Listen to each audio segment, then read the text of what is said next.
আসসালামু আলাইকুম।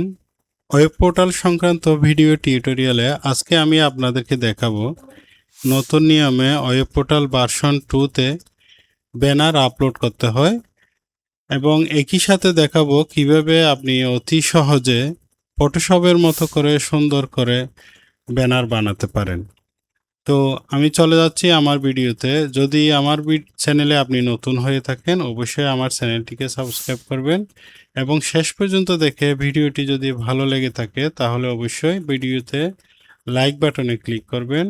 কোনো মতামত থাকলে অবশ্যই কমেন্ট করে জানাবেন এবং আপনার বন্ধুদেরকে শেয়ার করবেন। তো চলে যাচ্ছি মূল ভিডিওতে।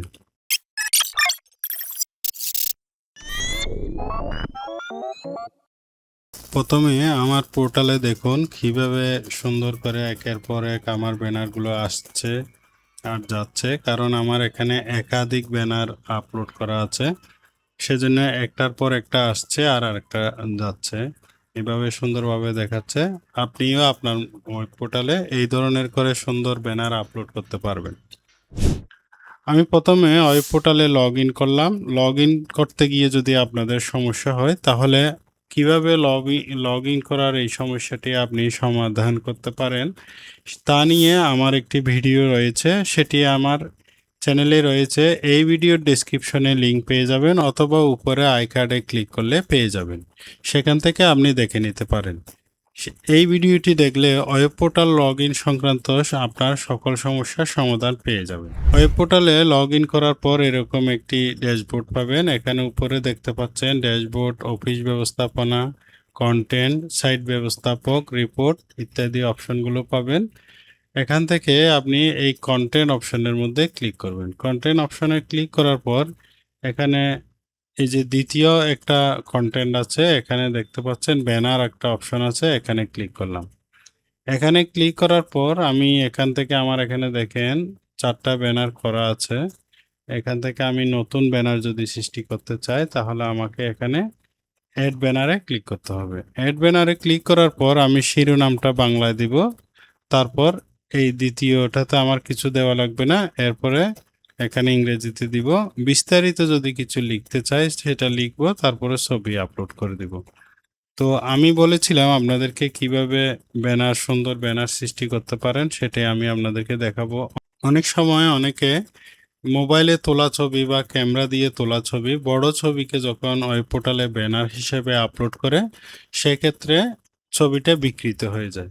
তো আমি আপনাদেরকে খুব সহজে ফটোশপ দিয়ে যেরকম ব্যানার সৃষ্টি করে সেরকমই ব্যানার সৃষ্টি কিভাবে করতে হয় আমি সেটা দেখাচ্ছি। দেখানোর পর এখানে আমি একটি ব্যানার ক্রিয়েট করে দেখাচ্ছি। সেজন্য আপনি যাবেন photopia.com নামক একটি ওয়েবসাইটে। এই যে ওয়েবসাইটটাতে আসবেন photopia.com, এখানে ক্লিক করলে এরকম একটা ইন্টারফেস পাবেন ফটোশপের মতো। এখান থেকে আপনি নিউ প্রজেক্ট অপশনে ক্লিক করবেন। নিউ প্রজেক্ট অপশনে ক্লিক করার পর এখানে কোন সাইজের আপনি ব্যানার বানাবেন সেগুলোর কিছু বাই ডিফল্ট এখানে সাইজ দেওয়া আছে। আপনি আপনার মতো করে নিজের সাইজ দিয়ে ব্যানার সৃষ্টি করতে পারেন। তো ওয়েব পোর্টাল ভার্সন 1-এ ব্যানার সাইজ ছিল, ওয়েট ছিল, অর্থাৎ দৈর্ঘ্য ছিল 960 পিক্সেল আর হাইট ছিল 242 পিক্সেল। এখানে আমি 960 ওয়েট দিয়ে হাইট দিয়েছি 242 পিক্সেল আর ডিপিআই দিয়েছে 72 এগুলো দিয়ে ক্রিয়েটে ক্লিক করলাম। ক্রিয়েটে ক্লিক করার পর ফটোশপের মতো এখানে একটা প্রজেক্ট সৃষ্টি হয়ে গিয়েছে। এখানে আমি ছবিটা নিয়ে আসবো, যেই ছবিটা দিয়ে ব্যানার সৃষ্টি করব। সেজন্য আমি এই যে বাম পাশে ফাইল নামের একটা অপশন আছে, এখানে ক্লিক করলাম। এখান থেকে ওপেন অ্যান্ড প্লেস নামের একটা অপশন আছে, এখানে ক্লিক করলাম। এখান থেকে আমি যেই ছবিটা দিয়ে ব্যানার সৃষ্টি করতে চাচ্ছি সেটা আমি এখানে এক জায়গায় এনে রেখেছি ডেস্কটপে। সেখান থেকে আমি এখানে সিলেক্ট করে নিচে ওপেন বাটনে ক্লিক করব।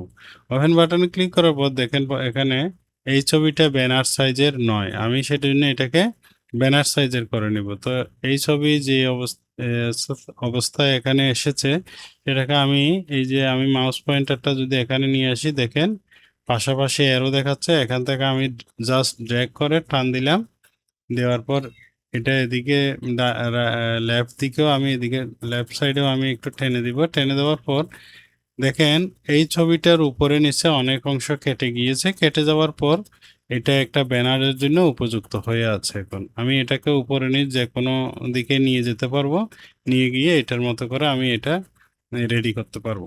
আমি যতটুক দেখাতে চাই ব্যানারে ততটুক আমি এখানে রাখলাম, রেখে উপরে দেখেন একটা টিক মার্ক আছে, টিক মার্ক দিলাম।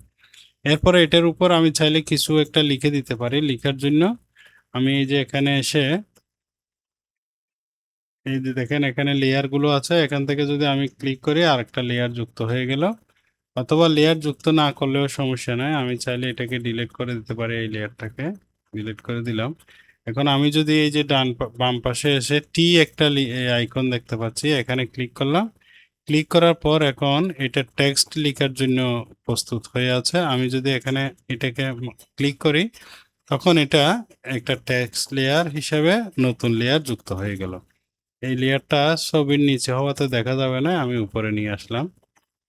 এরপরে এখানে একটা টেক্সট লেয়ার যুক্ত হয়ে গেল। আমি এখানে যা লিখতে চাই সেটা আমি অন্য জায়গা থেকে কপি করে নিয়ে আসব, লিখে রেখেছি, অথবা এখানেও লিখতে পারবো।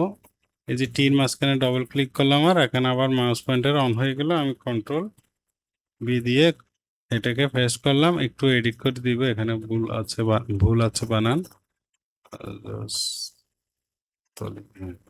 এটা হচ্ছে রাজস্থলী ফারুয়া বর্ডার রোড, এই এটার নাম দিলাম, দিয়ে টিক মার্ক দিলাম। আমি চাইলে এটাকে সিলেক্ট করে এই যে এখানে হচ্ছে এটা সিলেক্ট আইকন, এখানে সিলেক্ট করে এটাকে আমি মুভ করতে পারবো।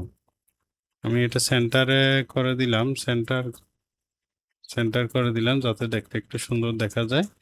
এখান থেকে আপনি চাইলে ফন্টও চেঞ্জ করতে পারেন, ফন্টও চেঞ্জ করা যাবে, সব কিছুই চেঞ্জ করা যাবে। আমি জাস্ট সিম্পল একটা দেখালাম, যাতে বেশিরভাগ ক্ষেত্রে দেখা যায় যে মোবাইলে তোলা ছবিটা জাস্ট ব্যানার হিসেবে আপলোড করে দেয় অনেকে, দেখতে সুন্দর দেখা যায় না, ছবিটা বিকৃত হয়ে যায়। জাস্ট একটা ছবিকে কিভাবে আপনি ব্যানার সাইজে সেট করতে পারেন সেটি আমি এখানে দেখালাম। photopea.com এক্ষেত্রে আপনাকে সহায়ক হতে পারে। এডিটিং কাজটা শেষ হওয়ার পর আমি এখান থেকে এক্সপোর্ট করব। এটাকে এক্সপোর্টের জন্য ফাইল আইকনে ক্লিক করলাম, ফাইল আইকন থেকে এক্সপোর্ট এস, এখান থেকে আমি জেপিজি ফরম্যাট সিলেক্ট করলাম। সিলেক্ট করার পর সেভ অপশনটা দেখতে পাচ্ছেন, তার পাশে 3টি ডট দেখতে পাচ্ছেন, এখান থেকে দেখেন 3 ডটে ক্লিক করলে আমি কোন জায়গায় সেভ করব সেটা এখানে দেখাচ্ছে, কি নামে সেভ করব সেটা আমি একটু এডিট করে দিতে পারি। সেভ, এরপরে সেভ অপশনে ক্লিক করলাম, সেভ হয়ে গেল। তো এখানে আমি আবার আমার ডি ড্রাইভে যদি গিয়ে দেখি যে এটা সেভ হয়েছে কিনা, দেখেন এটা সেভ হয়েছে সুন্দরভাবে। এখন আমি এটা ওয়েব পোর্টালে আপলোড করব। ওয়েব পোর্টালে আপলোড করার জন্য এখানে আমি এটাকে নামটা দিব বাংলায়, রাজস্থলী ফারুয়া সীমান্ত সড়ক এটা দিলাম। এরপরে আমি ইংরেজিতে দিব, ইংরেজিতে দিলাম। ইংরেজি দেওয়ার পরে আমি চাইলে এই বডিটা সম্পর্কে, এই ব্যানারটা সম্পর্কে বর্ণনা দিতে পারি। আবার এটাকে ইংরেজি দিলে এখানে বাংলা দিব, এখানে ইংরেজি দিব। এখানে লেখে দেখেন বিস্তারিত ইএন, বিস্তারিত বিএন।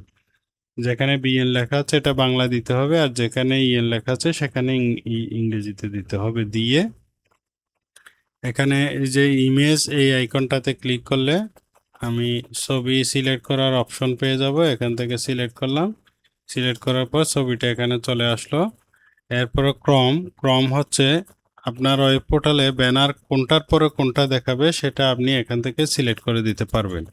তো আমি এটাকে, আমার যেহেতু 4টা আছে এটাকে আমি 5 নম্বরে দিলাম। এই যে এখানে অ্যারো বাটন আছে, অ্যারো বাটনে ক্লিক করলে উপরে নিচে নাম্বারগুলো চেঞ্জ হচ্ছে, আমি এখান থেকে দিলাম, অথবা লিখে দিলেও হবে।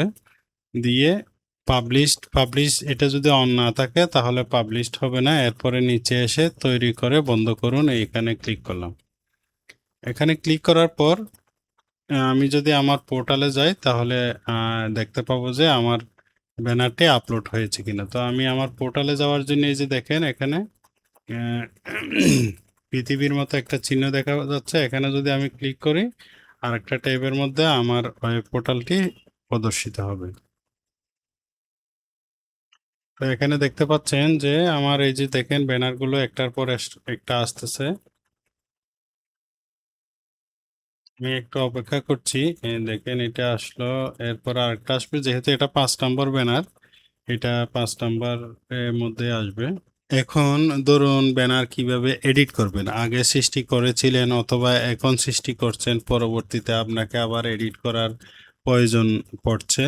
এখন আপনি এডিট কিভাবে করবেন আমি সেটা দেখাবো। এডিট করার জন্য এখান থেকে আমি একটা চয়েস করি। এখান থেকে আমি একটা চয়েস করি, এই যে প্রসপারিটিস ইন কোঅপারেটিভ। এখানটা এটাকে আমি এডিট বাটনে ক্লিক করলাম। এখানে যে ব্যানারটি আছে আমার এখানে পোর্টালে গেলে এখানে আমি চাইছি যে এই ব্যানারটা একটা গ্লো ইফেক্ট থাকুক।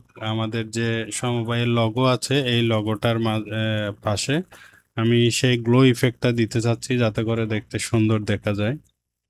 এই যে এটার মধ্যে একটা গ্লো ইফেক্ট দিতে যাচ্ছি আমি। তো আমি যেহেতু এটা ডিজাইন নিজেই করেছি সেজন্য আমি যে কোনো সময় এটা এডিট করতে পারি। আমি এই গ্লো ইফেক্টটা এখানে দেওয়ার জন্য আমি এটাকে এডিট করে চেঞ্জ করে দিব। আমি এটাকে এখানে বাদ দিয়ে দিলাম, তারপরে সিলেক্ট করলাম। সিলেক্ট করে আমি একটা ব্যানার রেডি করেছি, সেটা এখান থেকে আমি আমার যে গ্লো ইফেক্ট সম্পন্ন ছবিটা ছিল সেটা সিলেক্ট করে দিলাম। সিলেক্ট করে দিয়ে সেভ এন্ড ক্লোজে ক্লিক করলাম। এখন এটা সেভ হয়ে গেছে। পরবর্তীতে আগের ছবিটাকে পরিবর্তন করে নতুন করে আমার এই ছবিটা আমার ওয়েব পোর্টালে প্রদর্শন করবে। তো যে কোনো সময় আপনি এডিট করতে চাইলে এখান থেকে এই যে ব্যানারগুলোর ডান পাশে কলমের মতো একটা চিহ্ন দেখা যাচ্ছে, এখানে ক্লিক করে এডিট করতে পারবেন। আবার এটাকে দেখতে পারবেন ক্লিক করে ভিউতে ক্লিক করে, অথবা এই যে ডান পাশে ডিলেট একটা অপশন আছে রিসাইকেল বিনের মতো, এখানে ক্লিক করলে এটা ডিলেট হয়ে যাবে। তো এই ছিল ওয়েব পোর্টাল ভার্সন 2তে 2026 সালে কিভাবে ব্যানার আপলোড করবেন এবং আগের সৃষ্টি করা ব্যানার কিভাবে এডিট করবেন এই নিয়ে ভিডিও। আমার চ্যানেলে ওয়েব পোর্টাল ভার্সন 2 এর আরও ভিডিও আছে, এগুলো পরবর্তীতে অ্যাড হবে। আর এগুলো দেখে দেখে আপনি আপনার ওয়েব পোর্টাল আপডেট করে নিতে পারবেন। ধন্যবাদ সবাইকে। আসসালামু আলাইকুম।